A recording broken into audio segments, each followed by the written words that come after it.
بھولوے سامیا رہلنا دنوا سموار ہے بھولوے سامیا رہلنا دنوا سموار ہو کہ مکہ ماں پیدا بھولنا مدنی سرکار ہو مکہ ماں پیدا بھولنا مدنی سرکار ہو اور ہمارے نام کے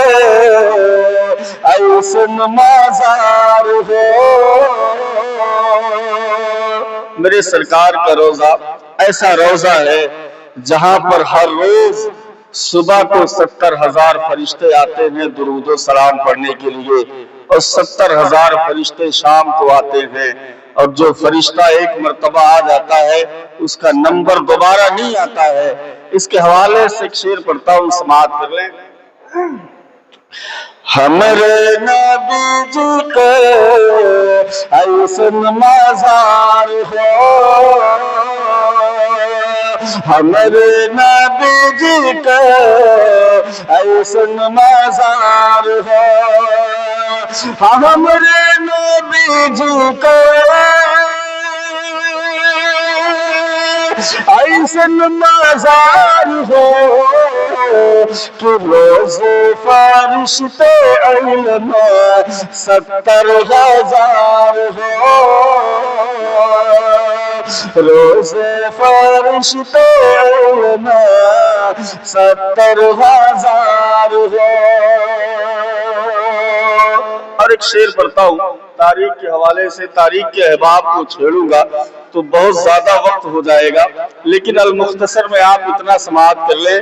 کہ جب میں مکے میں میرے آقا علیہ السلام کی آمد بسعادت ہوتی ہے تو حضور کے جو چچا ہیں جن کا نام ابو جہل آتا ہے تاریخوں میں، پہلے اس کا نام ابو الحکم تھا لیکن وہ ابو جہل اس کا نام بعد میں پڑا۔ وہ ابو جہل اس کی ایک باندی تھی، اس کی باندی نے سنا کہ حضرت عبدالمطلب کے گھر میں ایک بچہ پیدا ہوا ہے حضرت آمنہ خاتون کے شکم اقدس سے، تو اس نے اپنی انگلی کا اشارہ کیا اپنی باندی کی طرف اور کہا جا میں تجھے آزاد کرتا ہوں، میرے گھر میں میرا بھتیجا پیدا ہوا ہے، اس خوشی میں میں تجھے آزاد کرتا ہوں۔ مورخین فرماتے ہیں کہ ابو جہل جب مر گیا اور وہ اپنی قبر میں گیا تو کسی نے خواب دیکھا اور اس سے سوال کیا کہ یہ بتاؤ قبر میں تمہارے ساتھ کیسے معاملات پیش آتے ہیں؟ تو اس نے جواب دیا ہر روز میرے اوپر عذاب ہوتا ہے لیکن جب دوشنبہ کا دن آتا ہے تو اللہ میرے عذاب میں تخفیف فرماتا ہے، اور جس انگلی کا اشارہ کر کے میں نے اس باندی کو آزاد کیا تھا آج تک میری اس انگلی میں کوئی ضرب نہیں آیا ہے۔ تو ہم نبی کے چاہنے والے ہیں، نبی کے اوپر جان و دل سب قربان کرنے کے لیے تیار رہتے ہیں اور محفل پاک میں بیٹھ کر کے نبی کے خطاب، نبی کے بیانات کو سماعت کر رہے ہیں، نبی کے ارشادات کو سماعت کر رہے ہیں اور نعت و مناقب کے اشعار کو سماعت کر رہے ہیں، نبی پر درود و سلام پڑھتے ہیں، تو آپ خود اندازہ لگائیے کہ میرے ساتھ کیا حشر ہوگا۔ ایک شعر پڑھتا ہوں، سماعت کر لیں کہ ابو جہل نہیں سمجھا رتبہ سرکار کا، ابو جہل نہیں سمجھا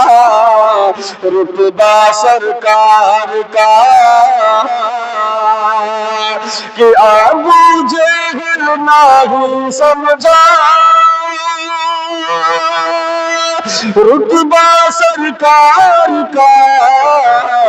کہ ہاتھوں میں کلمہ پڑھ کنکر تو ہار ہو، ہاتھوں میں کلمہ پڑھ کنکر تو ہار ہو۔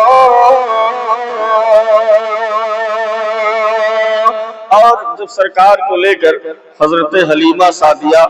مکہ سے قبیلہ سعد میں جب پہنچتی ہیں، جب اپنے آنگن میں پہنچتی ہیں تو اپنے مقدر پہ ناز کرتی ہیں اور اس طریقے سے کہتی ہیں. اب شعر سماعت کر لے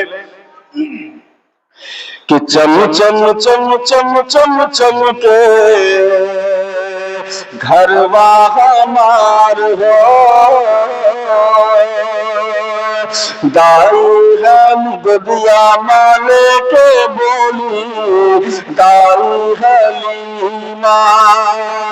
گدیا مالے کے بولی، دائی ہے لینا گدیا مالے کے بولی، دائی ہے لینا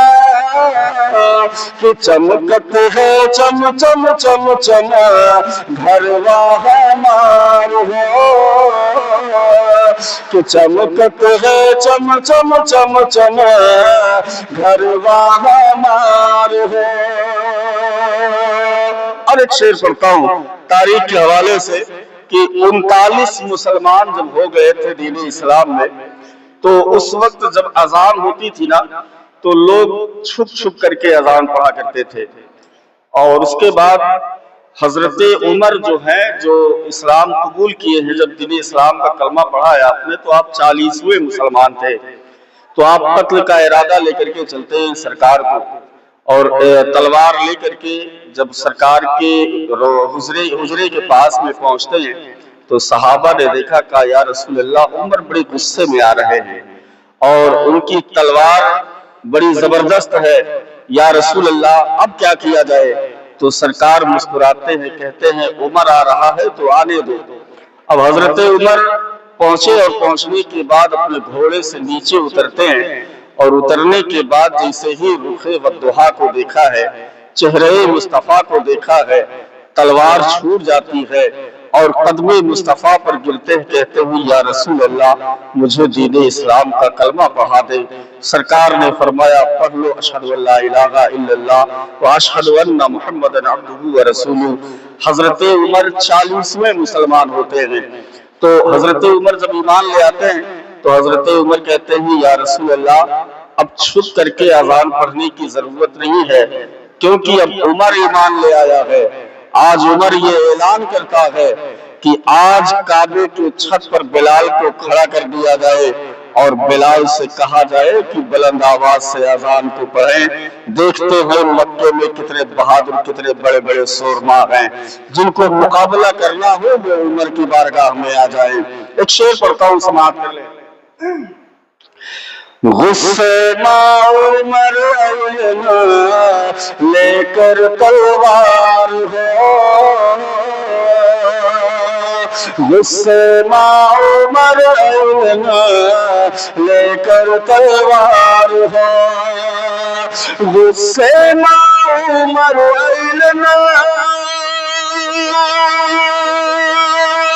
لے کر تلوار ہو،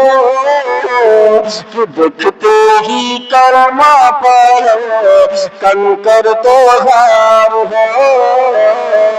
کہ دکھتے ہی کلمہ پڑھ کلمہ تو ہار ہو. اور نبیوں میں سب سے بڑھ کر